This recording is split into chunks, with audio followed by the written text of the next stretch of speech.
Hello everybody, welcome. Today I'm going to show you a simple applique technique that doesn't require an iron or iron on backing or glue.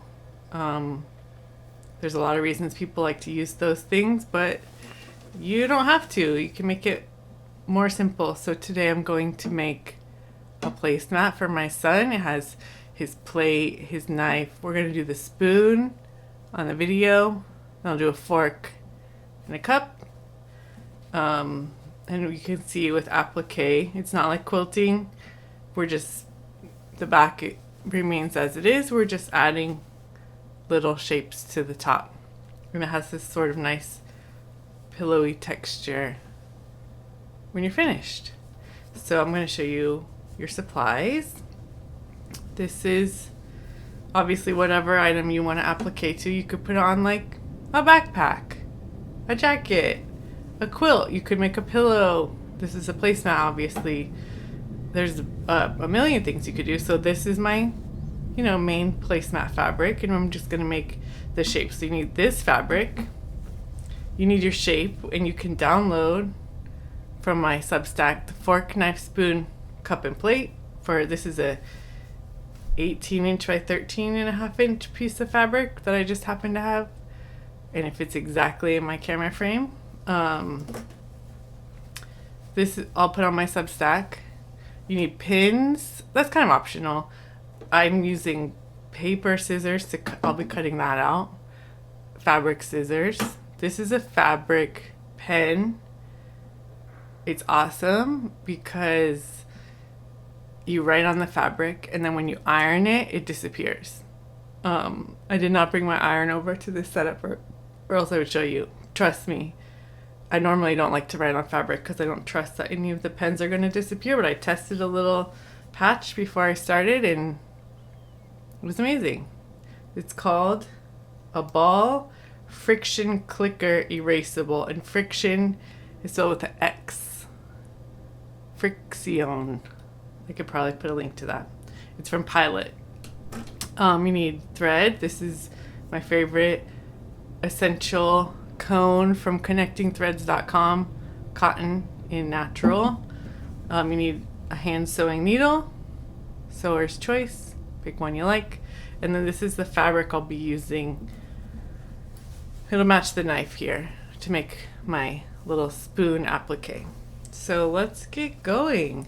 I don't need this right this minute, and I don't need the needle. So I will first cut out my spoon.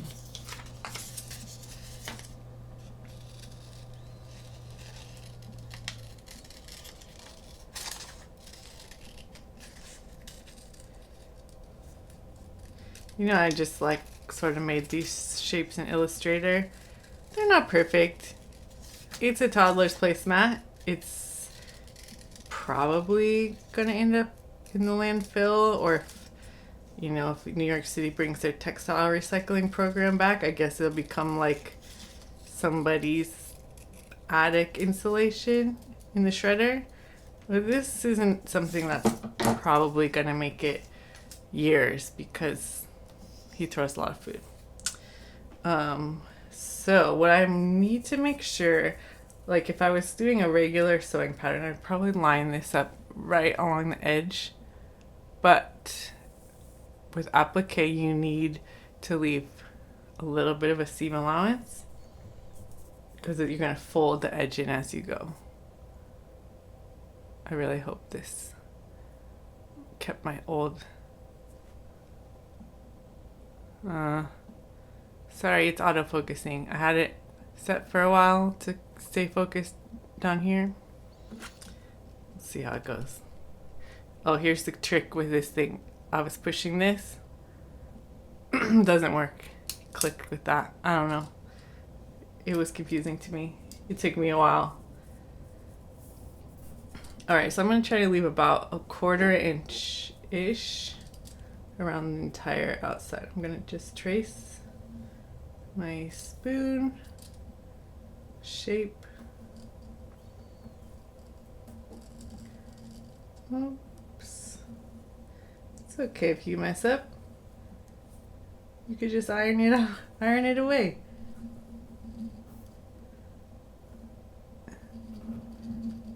All right. Spoon pattern.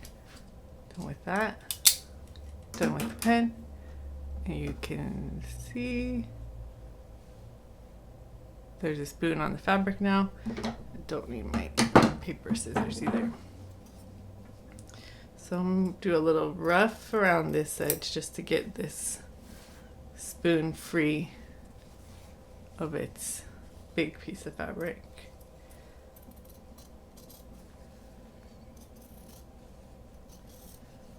Okay. This is like a quilting fabric. It's Robert Kaufman Kona Solids. And it's a really tight weave, so you can actually leave a little bit less of an edge because you don't have to worry as much about it fraying as with something like if you were doing a linen applique. I would leave a lot more space because that is a looser weave and it's more likely to start fraying. And you want to leave lots of space to prevent that, basically. But that's good enough. So we'll save these. These are pretty small. You can watch my other videos with patchwork. This will end up as part of a bigger patchwork quilt eventually. These Kona solids are fun because you can buy a set of fat quarters. I think there's like 18 colors in one set, and then you have a ton of different colors, small little pieces that you can use for stuff like this. It'll last you honestly years unless you're sewing day in and day out, which is, it's nice. It's a pretty good price. All right, so there's my spoon's gonna go. You can see there is room around the edge. I'm gonna try and line it up with the knife. I'm not being too precious about it. Like I said, this is a toddler placemat. It's gonna get so messed up. So what I'm gonna do here in this like concave part of the spoon, so I'm gonna trim a little tab into the corner. Not quite there. There's like a 1/16 of an inch between the where the written line is and where I cut, so that when I fold it in, it moves a little bit easier. Still gonna be a tough corner. We'll get to that. I probably won't show you me doing this whole thing. That's gonna get a little boring because I'm already 8 minutes in. You know what else I need? Are some tiny trimming scissors just to cut my thread. Not too long.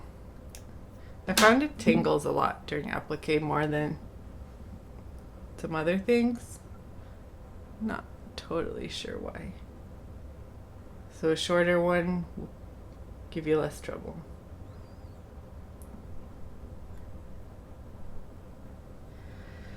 All right, so I pinned it just kind of where I want it to go. And I'm gonna start making little creases with my fingernail. It's almost like ironing, but you don't have to get it ironed out. So this is a part we're gonna differ from a lot of other applique methods you're gonna see online. A lot of people would take like a iron-on backing that kind of makes it stiff and do the exact shape of the applique only on that backing, so it's kind of hard, and then they'd fold all the edges in, iron it, and then start sewing with the folds. But I don't feel like doing that. This was a quick, easy project. It's not a quilt that's meant to last generations. So I'm gonna move in because this edge is gonna be a little tricky and I don't want to do the last stitch down there. So I'm gonna start about, was that a finger's width up from the bottom?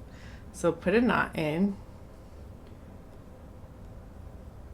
I wrap the thread around 3 times and then pull the needle through. And then there's a triple knot there. So kind of come in from the back. I'll probably pin this because it's like this long dangly bit. I'm going to put one more pin in here.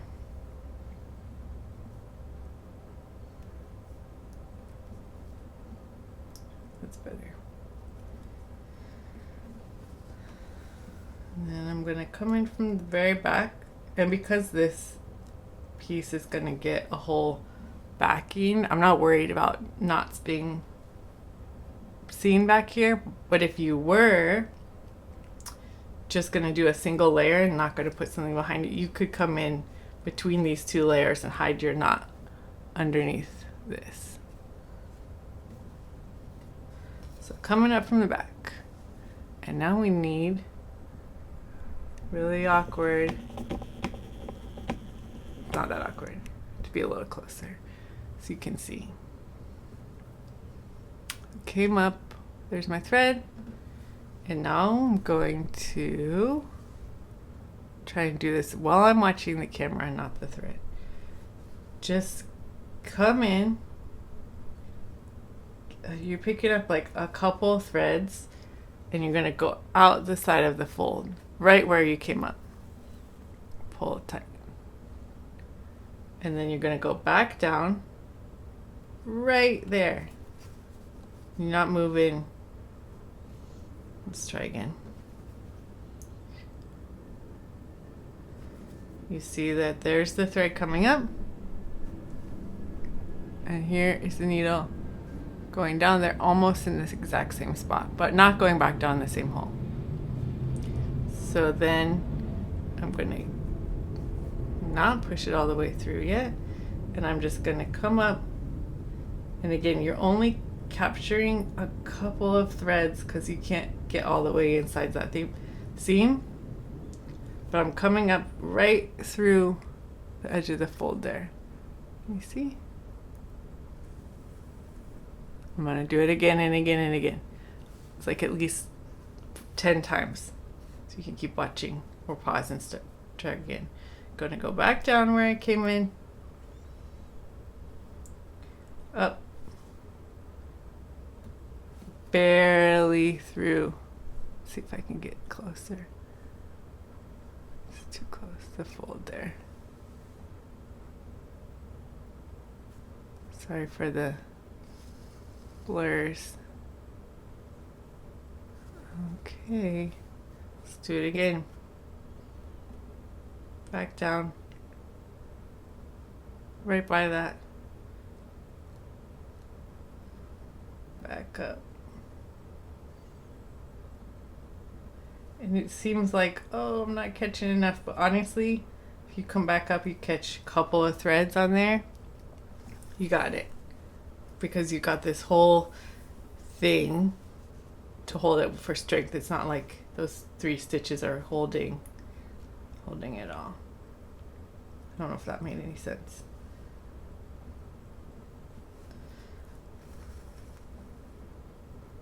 Down and up. Now I'm getting to where this pin is, and it's going to definitely be in my way.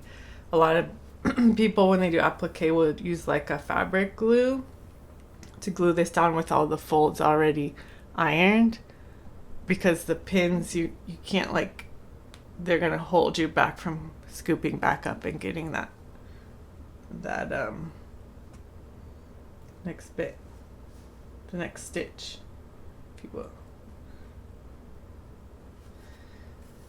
Try to get as close to that fold as possible, not coming up through the edge here, and that's what gives it this like 3-dimensional texture. Another thing you could totally do if you just wanted a cute placemat and didn't care about this edge looking like sort of invisible is you just fold all this and run a top stitch all the way around the edge, and it would still be super cute, You could do it with a machine, you could do it by hand. And it'd probably be a lot easier and faster than catching these corner fold edges here. But I wanted to practice my applique a little bit on a really low stakes project.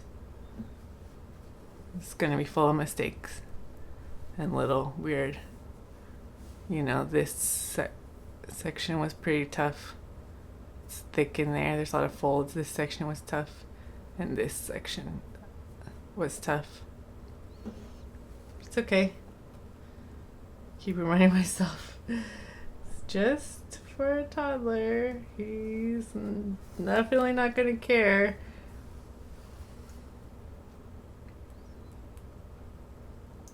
Okay, I'm gonna do I'm gonna get to this awkward part of the spoon on the video. And then maybe take a pause. And then we could come back when I'm gonna sew the two pieces together for the finish. When I'm done with all the applique. There's a reason I didn't make the video of the fork too. That's gonna be a lot of me cursing at the fabric. You don't need that.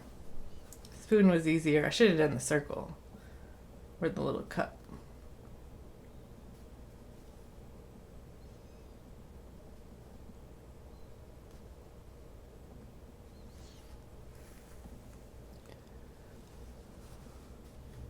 I'm having so much trouble watching the video feed while I'm doing this. I don't even know if you can see it. Yeah, you saw that pop up like that. I probably shouldn't have done two blues. Another video lesson for me. Alright, so I'm gonna go through this little corner again and make my thumbnail creases. Just like a little iron built into your hands. And it's okay if this pen is showing. I did want to know where the drawn edge was, but like I said, I'm gonna iron it, and it's this fancy, never heard of it before,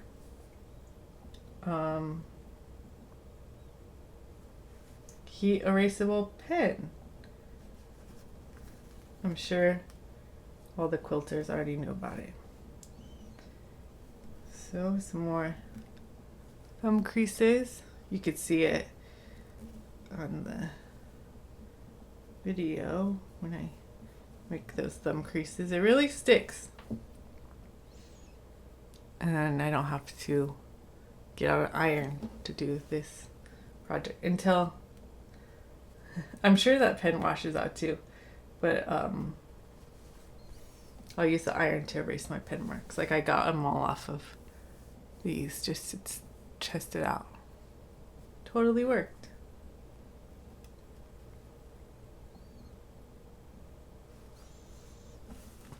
Well, I made that little curve without much fuss. But that only worked because you can see a little closer here. I cut those to give it a little more give on the corners, make it a little easier. Let's see, do I have anything else important to say about applique? No, I'm going to finish this and I'm going to add the fork over here. Now you're too close. And a little cup right there. And then I'll come back to do the seam, which I'm going to do like a whip stitch seam around the edge with this is the color I'm putting on the back too. Okay, back again. I finished all the silverware and plates and cups, and I'm going to show you how I fold up the corners and iron them. I already ironed a 1/2 inch all the way around and matched it up, but the corners are a little tricky. So I'm going to do those. I started this one, but I didn't iron it yet. Just iron this. And then we'll have a placemat. It's kind of funny. I made it for a kid, but it's so cute. I might have to make a whole set for the house. Maybe I'll get better at the fork because that was really hard. Okay, so I'm gonna flip this over. I'm gonna do one corner at a time. So to make these lay a little flat and not have this frayed edge like potentially sticking out that way, open it up after you've ironed your seams the right size. Fold in the corner to where this crease is. Boop. And then I'm going to fold the bottom in first, and the side over. I'm going to iron that real good. And I want it to be super tight corner. You see that? It's easier to see on this color. So it sort of like folds over instead of has two right angles. I don't even know how to explain it. And then the corners kiss really nicely. So what I'm gonna do is I'm gonna start sewing the outer part with the whip stitch. I'm gonna move this iron so I don't burn myself. Also unplug it. And so I only ironed this corner because I feel like the chances of it coming unironed by the time I get over here are high. So we'll do one at a time. Maybe not the best idea. I didn't even grab my embroidery thread.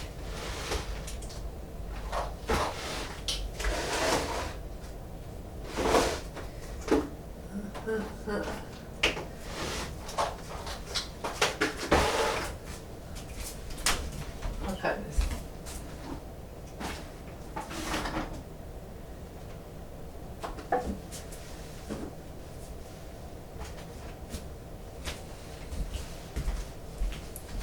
Okay, found my thread. What color? Kind of nice to do a contrasting color like this kind of lavender lilac one. So this is 6-strand cotton. I got this from Tatter. I can link that. Let's find the end here. Little trim scissors. Let's open it up.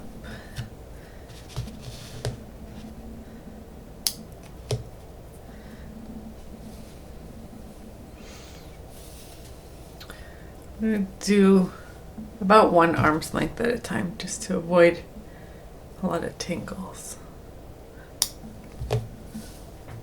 And I'm going to go with 2 strands at a time, I think. So just split it.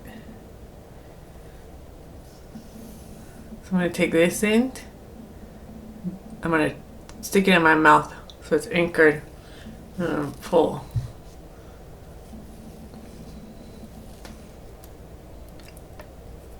You can't see. It's really hard to talk with it in your mouth. But there we go. I got 2 strands out of the 6-strand. And I need a little embroidery needle.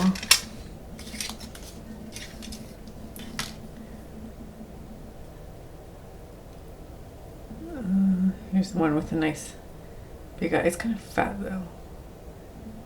Yeah, that eye will hold 2 strands. All right.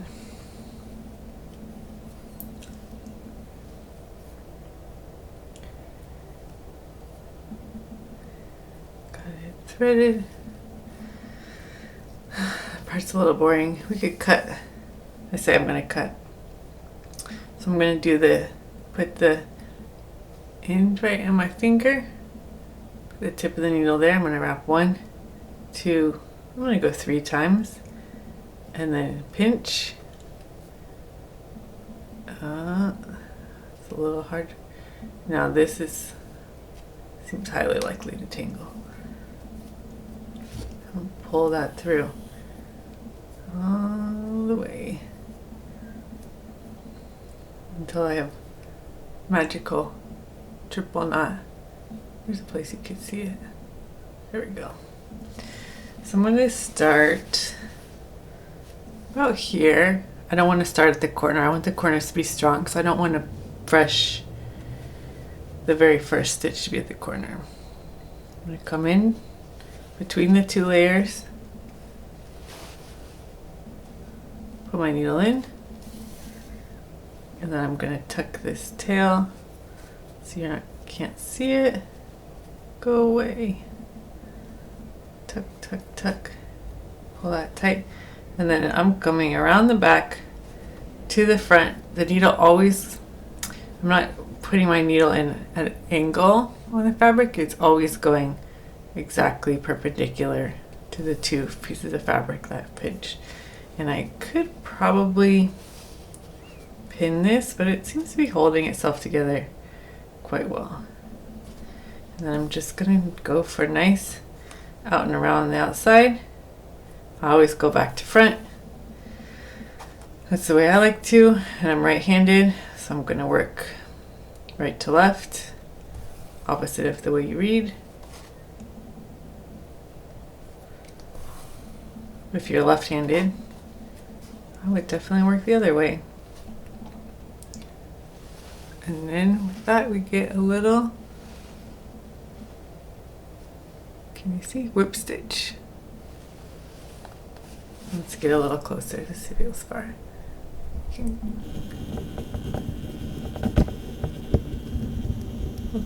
To the explanation again, closer up.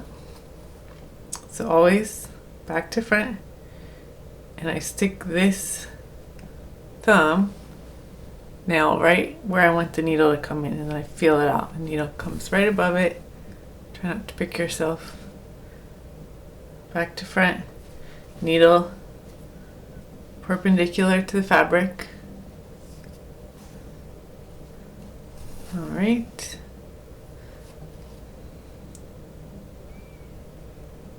And nice even stitches all the way. So I'm going to whip stitch all the way around this placemat. Cotton embroidery thread. This is like a nice matte one, you know, like a DMC. They're kind of shiny, and if that's the look you want, you go for it. But I like the matte color, matte sheen.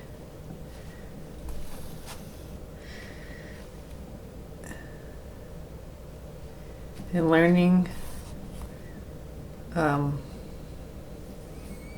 even whip stitching just takes practice to get your stitches about the same size, and it's different for everyone.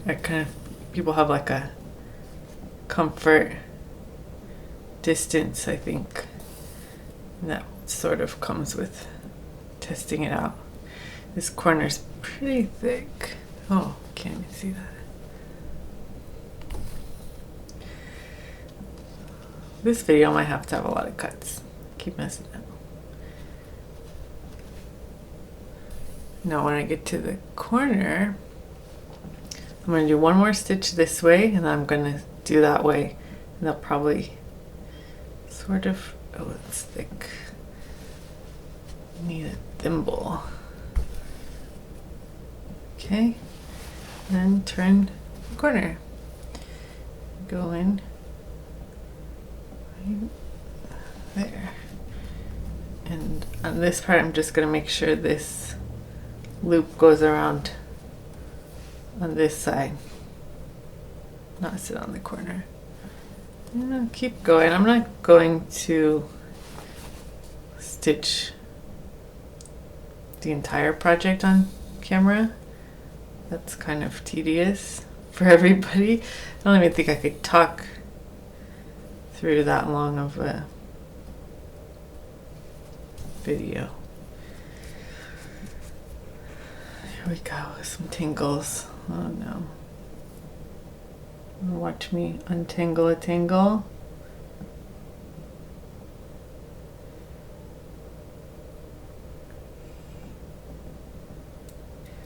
It's one downfall. The DMC ones, with their little bit shiny, silkier, seem to tangle a little bit less. But a double strand is Dangerous game. All right. Back to front.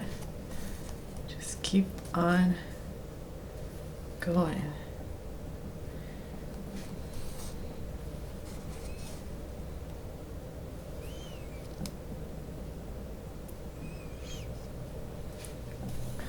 I will say when I ironed, I didn't do all the ironing for the video. I just ironed it yesterday.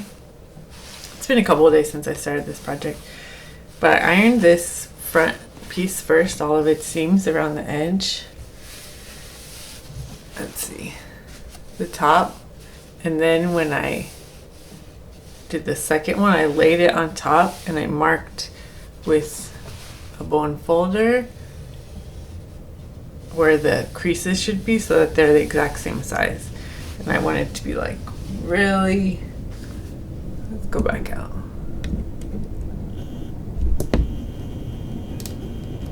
Really, really anal retentive, if you will. Not my favorite phrase. Type A, precise about the edges lining up, because I wanted these edges to line up really nice for sewing.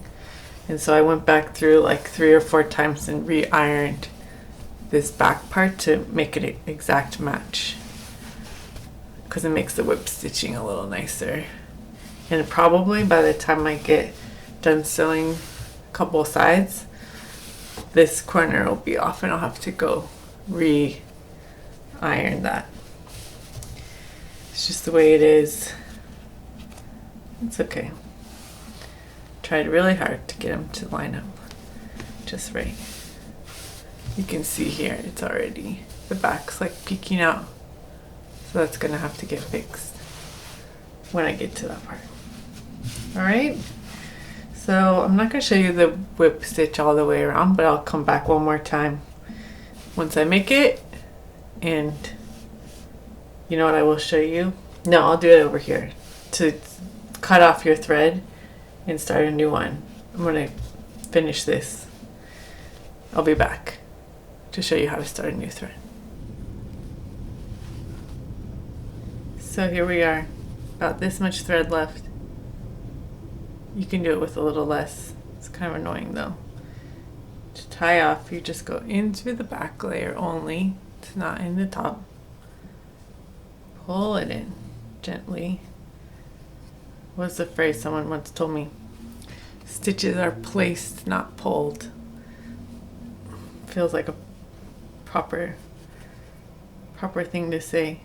I'm only going to wrap it around twice because this is really thick thread. And then I'm going to stick my needle between the folds of this, so it's not coming through this way. You can't see it on this side. It's in there. And then I'm going to pop it out. And right there are the 2 little twists around the needle that are going to make the knot. Make sure you don't have any tangles here. Pinch really gently, nice and slow. Pull through. And there you go. There's a knot there. The tail is nicely hidden in there, so you'll never have to see it ever again unless you pull this apart and trim this right there. And there you go. You can't see it. There's a nice long tail so it doesn't come unraveled, but it's tucked and there's a knot in there. And then when I'm gonna start the next one, come out right there where it would have come out anyway. And I have just this little bit left to sew. And I'm gonna show you here how to start a new thread once you've trimmed off, you know, the last little bit. Tie my knot gently. Got a little double knot there. All right, I'm gonna come in through the inside, pop back out right where it would have come out if I had just been continually stitching. So this tail is going to be on the inside. Tuck it in nice and tight. Good night.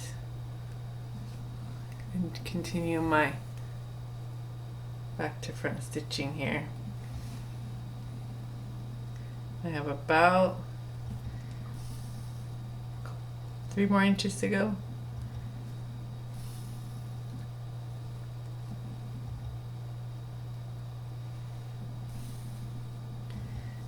Don't know what else to tell you. Well, I stitch away.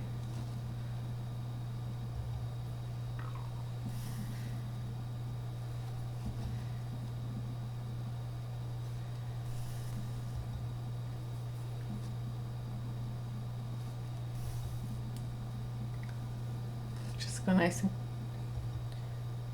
slow and steady here. Try not to get any knots.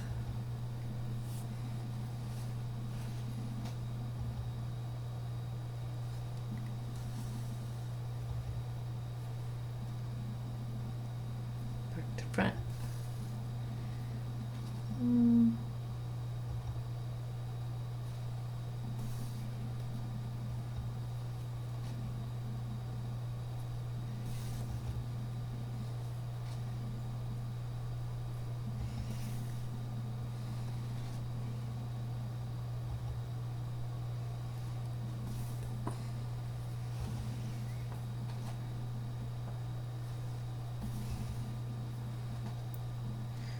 Getting real close.